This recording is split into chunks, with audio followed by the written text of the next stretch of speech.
बिस्मिल्लाहिर्रहमानिर्रहीम। Welcome to my YouTube channel. आज हम मिलर एंड हार्ले जोलॉजी का चैप्टर 26 डिस्कस करने जा रहे हैं, जिसमें हम सर्कुलेशन और गैसियस एक्सचेंज को डिस्कस करेंगे।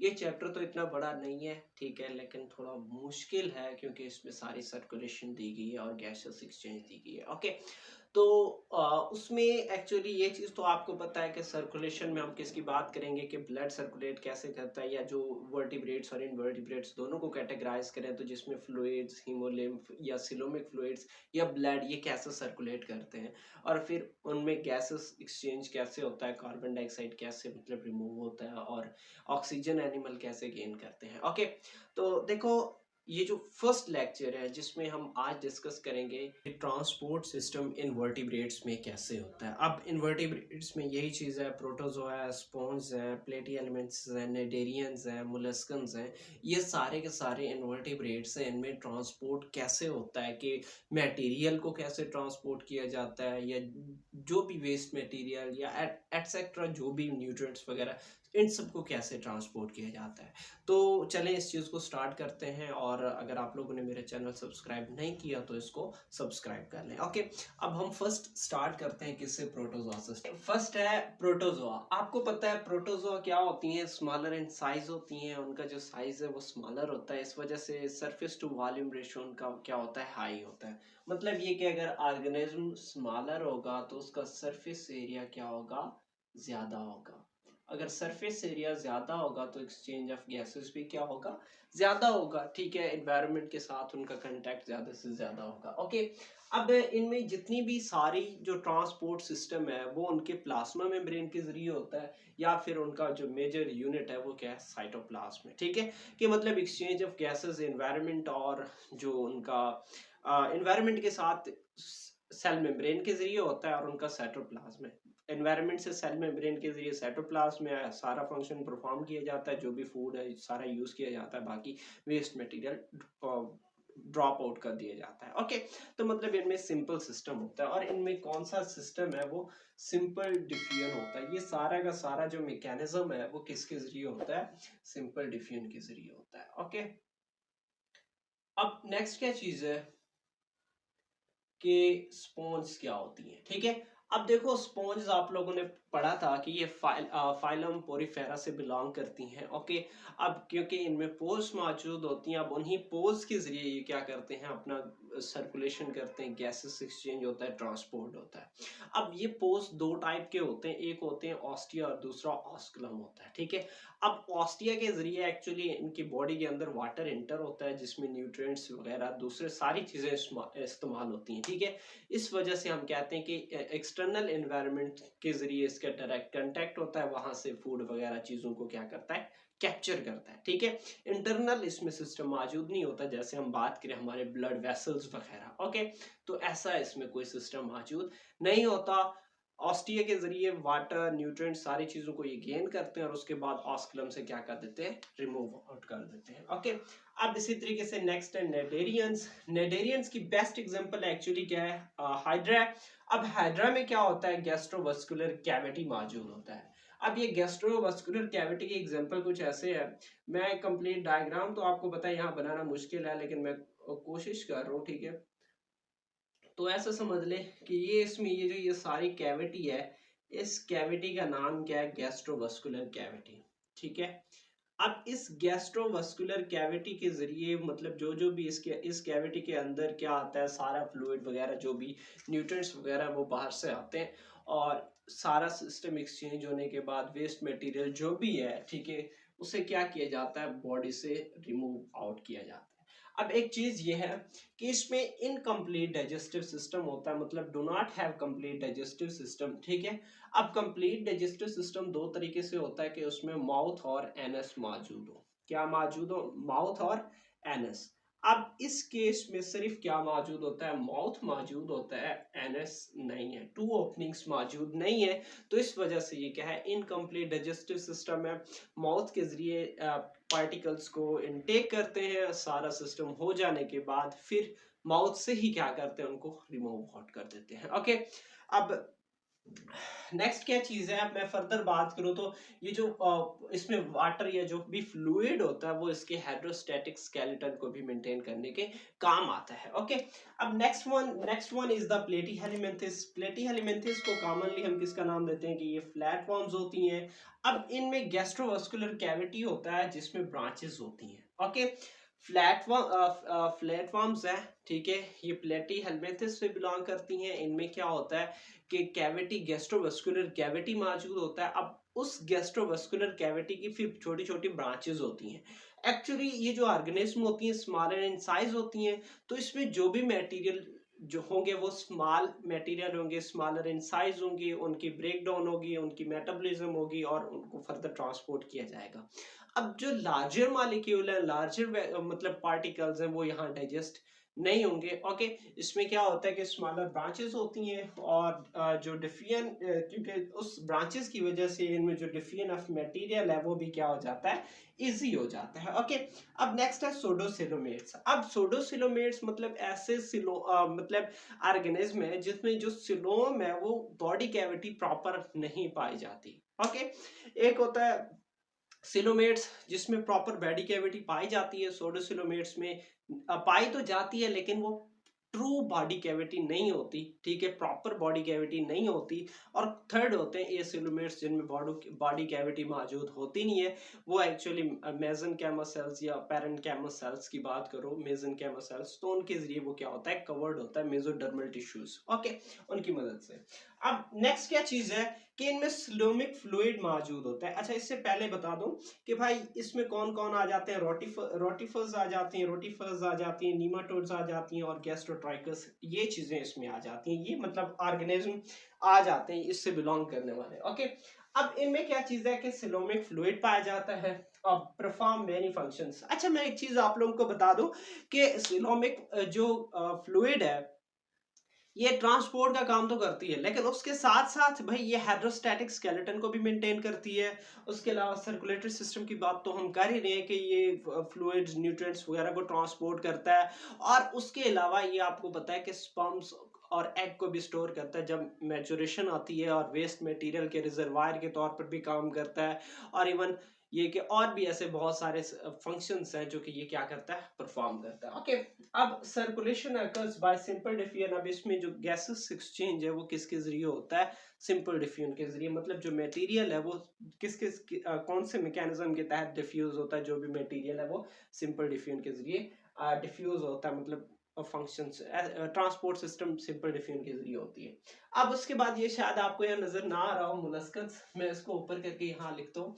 देखो, मोलस्कन्स की अगर मैं बात करूं, ठीक है, मोलस्कन्स में एक स्पेसिफिक हार्ट सिस्टम पाया जाता है जिसको हम नाम देते हैं cardiovascular system. Cardiovascular system.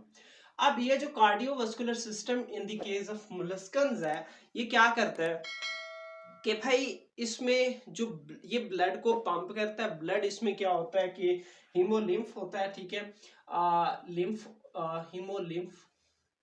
Okay, अब ये जो हीमोलिम्फ ब्लड होता है, ठीक है, फ्लूइड होता है, इसको क्या करता है, पंप करता है। और वो पंप स्पेसिफिक डायरेक्शन में करता है, स्पेसिफिक डायरेक्शन में। अब स्पेसिफिक डायरेक्शन में ये होता है कि भाई ब्लड तो पंप हो रहा है स्पेसिफिक डायरेक्शन में, क्यों, क्योंकि उनके ब्लड वेसल्स यूनिडायरेक्शनल होती हैं।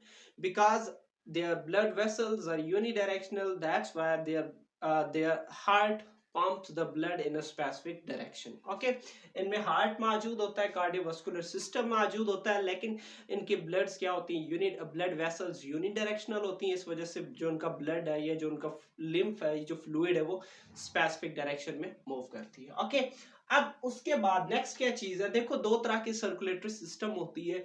एक है ओपन सर्कुलेटरी सिस्टम और दूसरा है क्लोज सर्कुलेटरी सिस्टम। अब जो ओपन सर्कुलेटरी सिस्टम है उसमें जो हार्ट है वो लिम्फ को पंप तो करता है, लेकिन पंप किस में करता है, बॉडी कैविटी में। जनरल बॉडी कैविटी होती है, वहां से फिर पूरी बॉडी को डिस्ट्रीब्यूट हो जाता है। हार्ट जो लिम्फ हीमोलिम्फ है उसको उस बॉडी कैविटी में फेंक देता है। ओके, अब उसके बाद क्लोज सर्कुलेटरी सिस्टम में ये होता है कि जो हार्ट है वो ब्लड को एक स्पेसिफिक ब्लड वेसल्स में फेंकता है, और वो ब्लड वेसल से फिर पूरी बॉडी को डिस्ट्रीब्यूट होता है। ओके, अब जो एनिलीड है या एनिलेट्स है उनमें क्लोज सर्कुलेटरी सिस्टम पाया जाता है, लेकिन जो मोलस्कन्स और आर्थ्रोपोड्स होती हैं उनमें ओपन सर्कुलेटरी सिस्टम पाया जाता है, जिसमें जो हीमोलिम्फ है वो डायरेक्टली क्या करता है, टिश्यूज और सेल्स के पास चला जाता है। ओके, अब फॉर एग्जांपल की बात कर लो, यहाँ मैं इस चीज को फिर दोहरा दूं कि एनलिडा जो है उसमें क्या होता है कि क्लोज सर्कुलेटरी सिस्टम होता है, मतलब स्पेसिफिक ब्लड वेसल्स के अंदर ब्लड डिस्ट्रीब्यूट होता है। अब उसके बाद जो मुलस्कस या आर्थ्रोपोड्स है उसमें क्या होता है कि ओपन सर्कुलेटरी सिस्टम में हीमोलिम्फ डायरेक्टली टिश्यूज और सेल्स तक जाता है और उनको क्या करता है, न्यूट्रिएंट्स वगैरह जो भी रिक्वायरमेंट है, जो भी चीज रिक्वायर है वो प्रोवाइड करता है। ओके, अब नेक्स्ट क्या चीज है, अगर हम बात करें इंसेक्ट्स की, जो हार्ट है वो क्या करता है, हीमोलिम्फ को पंप करता है इन अ वेसल। अब मतलब ये है कि हीमो जो इंसेक्ट्स हैं उसमें जो हीमोलिम्फ है वो हार्ट पंप तो करता है, वो एक स्पेशल वेन के जरिए कहाँ जाता है, उसकी बॉडी कैविटी तक। फिर पहले मतलब एक वेसल होती है, वो वेसल फिर किस में जाके ओपन होती है, बॉडी कैविटी में। और बॉडी कैविटी को हम किसका नाम लेते हैं, हीमोसिल का नाम लेते हैं। ओके, यहाँ तक बात क्लियर है। अब नेक्स्ट है characteristics of coelomic fluid. Coelomic fluids की करेक्टरिस्टिक्स ये है कि भाई पहली बात तो ये कि जो सिलोमिक फ्लूइड है, पीछे भी हम पढ़ चुके हैं, सोडोसिलोमेट्स में पाया जाता है कि एनालिड्स कैनोडर्म्स में भी क्या होता है, सिलोमिक फ्लूइड होता है। ठीक है, अब ये जो सिलोमिक फ्लूइड होता है, इसका यही मेन फंक्शन मतलब जो है वो किसके तौर पर काम करता है, एक तो सर्कुलेटरी सिस्टम यानी सर्कुलेशन में इन्वॉल्व होता है, और उसके अलावा मैंने बताया था कि भाई और भी बहुत सारे काम करता है। ठीक है, एक इसकी जो कंपोजिशन है that is identical to interstitial fluids. आप लोगों ने पढ़ा था कि जो सेल्स के दरमियान में इंटरस्ट सेलुलर स्पेसेस मौजूद होती हैं, उन स्पेसेस में फ्लूइड मौजूद होता है, उस फ्लूइड को हम नाम देते हैं इंटरस्टिशियल फ्लूइड्स का नाम देते हैं। और वो जो इसकी हो सकता है, इसकी कंपोजिशन जो सिलोमिक फ्लूइड है उसकी कंपोजिशन इंटरस्टिशियल फ्लूइड जैसी हो, और उससे डिफर भी कर सकता है क्योंकि उसमें डिफरेंट सेल्स और प्रोटीन मौजूद होती हैं। ओके, डिफरेंट प्रोटीन्स के मौजूद होने की वजह से। अब इसका और फंक्शंस क्या है, ठीक है, मेन तो इसका सर्कुलेटरी सिस्टम है, लेकिन इसके अलावा और क्या है इसके फंक्शंस, कि ये गैसेस को ट्रांसपोर्ट करता है, न्यूट्रिएंट्स को ट्रांसपोर्ट करता है और वेस्ट मटेरियल को ट्रांसपोर्ट करता है। ठीक है, और उसके अलावा मैंने ये भी बताया था कि ये क्या करता है, हाइड्रोस्टैटिक स्केलेटन के तौर पर वर्क करता है। ओके, मैं इस चीज को रेज कर लेता हूं, उसके बाद हम हीमोलिम्फ और ब्लड की कैरेक्टरिस्टिक्स को भी डिस्कस कर लेते हैं इसी लेक्चर में। चले जी, ये सारा का सारा मैंने अभी लिखा है और अभी लिख के दोबारा वीडियो शूट कर रहा हूं। ओके, तो हमने क्या पढ़ा था, सिलोमिक फ्लूइड पढ़ लिया था, उसके बहुत सारे फंक्शंस पढ़े थे, जिसमें हमने पढ़ा था हाइड्रोस्टैटिक स्केलेटन के तौर पर काम करता है, और उसके अलावा स्पर्म्स और एग को स्टोर करता है जब ये मेच्योर हो जाते हैं सेल्स। ठीक है, और ऑर्गेनिज्म मेच्योर हो जाता है तब ये फंक्शन परफॉर्म करता है। ओके, तो अब उसके बाद नेक्स्ट जो ना हम हीमोलिम्फ को पढ़ने जा रहे हैं। अब इसकी करेक्टरिस्टिक्स क्या है, इतनी सारी मेहनत कर रहा हूँ, इस वजह से सब्सक्राइब तो बनता है, वरना मैं नाराज हो जाऊंगा। ओके, तो चलें, देखो जो हीमोलिम्फ है, of course it is a circulating fluid and which is present in which have open circulatory system, मतलब जो ऑर्गेनिज्म है उनमें ओपन सर्कुलेटरी सिस्टम होता है in which there is hemolymph. Okay, अब ये hemolymph actually it is found in arthropods as well as ascidians and mollusks. Okay, अब इनमें इनका जो हार्ट होता है वो हार्ट एक्चुअली क्या करता है, हीमोलिम्फ को पंप करता है। देखो एक चीज तो मैंने ओपन सर्कुलेटरी सिस्टम है तो मतलब बॉडी कैविटी की बात हो रही है भाई। अगर बॉडी कैविटी की बात हो रही है तो इसका मतलब ये है कि इसमें जो वॉल्यूम होगा वो ज्यादा होगा और प्रेशर क्या होगा, कम होगा। ठीक है, अब हार्ट पंप करता है किसको, हीमोलिम्फ को पंप करता है।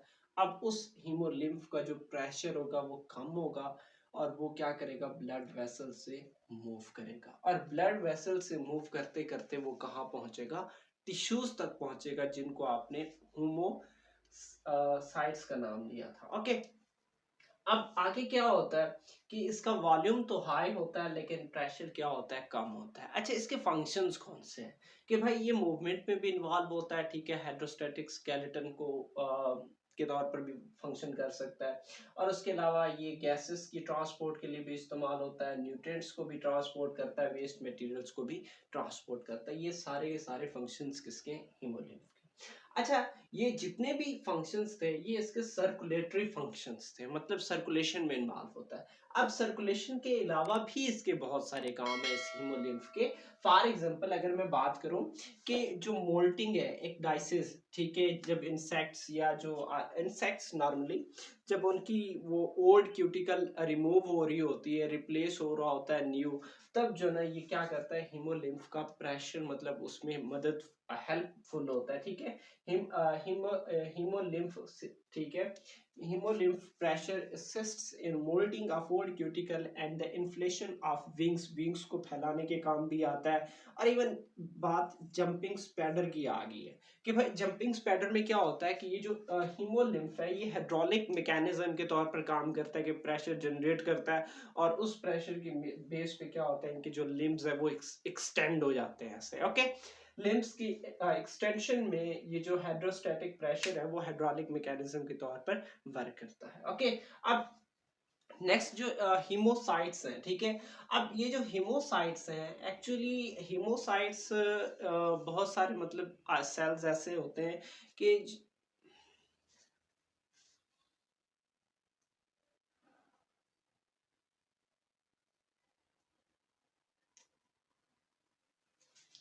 देखो, चाहे सिलोमिक फ्लूइड हो, हीमोलिम्फ हो या ब्लड हो, उसमें सर्कुलेटिंग सेल्स मौजूद होते हैं जिनको आप ब्लड सेल्स या हीमोसाइट्स का नाम देते हो। हीमो का मतलब blood, cyte cell, blood cells, okay. अब जितने भी मतलब ब्लड है उसमें मतलब दो तरह के पिगमेंट्स मौजूद होते हैं। कुछ होते हैं ये इन्वर्टिब्रेट्स की बात हुई, कुछ मतलब रिस्पिरेटरी पिगमेंट्स मौजूद होते हैं जैसे हीमोग्लोबिन है। अब हीमोग्लोबिन का क्या काम है कि ऑक्सीजन को ट्रांसपोर्ट करता है। इसी तरीके से नॉन रेस्पिरेटरी पिगमेंट्स भी मौजूद होते हैं जैसे कि ये ब्लड क्लॉटिंग में इन्वॉल्व होते हैं। अब ब्लड सेल्स की बात करें तो ब्लड सेल्स एक्चुअली इन्वर्टिब्रेट्स में इनकी टाइप्स भी वेरी करती हैं और नंबर भी वेरी करता है। अब फॉर एग्जांपल हम बात करें एनालिडा में। अब एनालिडा में यही जो ब्लड सेल्स यानी जो हीमोसाइट्स हैं वो कौन सा फंक्शंस परफॉर्म करते हैं? फैगोसाइटिक। फैगोसाइटिक का क्या है कि ये क्या करते हैं, लार्ज पार्टिकल्स को, सॉलिड फूड पार्टिकल्स को इनगल्फ करते हैं, ओके। अब सिलोमिक फ्लूइड कंटेन्स सिलोमोसाइट्स। अब सिलोमिक फ्लूइड्स में जो सेल्स होते हैं उनको हम सिलोमोसाइट्स का नाम देते हैं। अब उनका उनमें है कौन कौन से? ओमेगोसाइट्स है, एलियोसाइट्स है, लैम्पोसाइट्स है और लीनोसाइट्स है। ये वो सेल्स हैं जो सिलोमिक फ्लूइड में मौजूद होते हैं, इनको हम नाम देते हैं सिलोमोसाइट्स का नाम देते हैं, ओके। अब इनके फंक्शंस क्या है कि भाई ये सिलोमोसाइट्स हैं ये फैगोसाइटोसिस करते हैं, ग्लाइकोजन को स्टोर करते हैं। इन कैप्सुलेशन मतलब अगर कोई कैप्सूल है, कोई कोटिंग है तो उसके ऊपर एक और कोटिंग चढ़ा देते हैं, और उसके अलावा डिफेंस मैकेनिज्म में इन्वॉल्व होता है और वेस्ट मटेरियल को एक्सक्रीट करने के काम आता है। ये जो सिलोमोसाइट्स है इन चारों का क्या है, ये फंक्शन है। अब इसी तरीके से अब बात करो मोलस्का में, तो मोलस्का में दो टाइप्स है मोलस्क में, एक है मतलब ओमेबोसाइट्स और दूसरा है ग्रेनुलोसाइट्स। अब एक्चुअली ये क्या करता है, ये जो बाइवॉल्व ऑर्गेनिज्म होती हैं उनमें नेक्रिजेशन यानी पैरल फॉर्मेशन में इन्वॉल्व होता है, ठीक है। पैरल किसको बोलते हैं? मोती, ओके। अब नेक्स्ट क्या चीज है, इंसेक्ट्स। इंसेक्ट में मतलब इसमें वेरियस वेरियस टाइप्स ऑफ हीमोसाइट्स है जो कि किसमें फैगोसाइटोसिस, ब्लड क्लॉटिंग में इन्वॉल्व होते हैं और इसी तरीके से इनकैप्सुलेशन में भी इन्वॉल्व होते हैं, ओके। तो ये आप लोगों ने पहले क्या पढ़ा भाई, ट्रांसपोर्ट सिस्टम इन इन्वर्टिब्रेट्स। फिर आप लोगों ने पढ़ा था जो ट्रांसपोर्ट सिस्टम में different fluids, blood vessels, हीमोसाइट्स involve होते हैं, उनके फंक्शन क्या है, उनकी कैरेक्टरिस्टिक्स क्या है, ओके। तो यहाँ से आपका ट्रांसपोर्ट सिस्टम इन इन्वर्टिब्रेट्स खत्म होता है। इंशाल्लाह मिलते हैं नेक्स्ट वीडियो में जो कि क्या होगा, transport system in vertebrates, okay. और उससे पहले भाई चैनल को सब्सक्राइब लाजमी करना है वरना अपना फड्डा हो जाएगा, ओके। तो इंशाल्लाह मिलते हैं नेक्स्ट वीडियो में, तब तक इजाजत चाहता हूँ, ओके। अल्लाह हाफिज।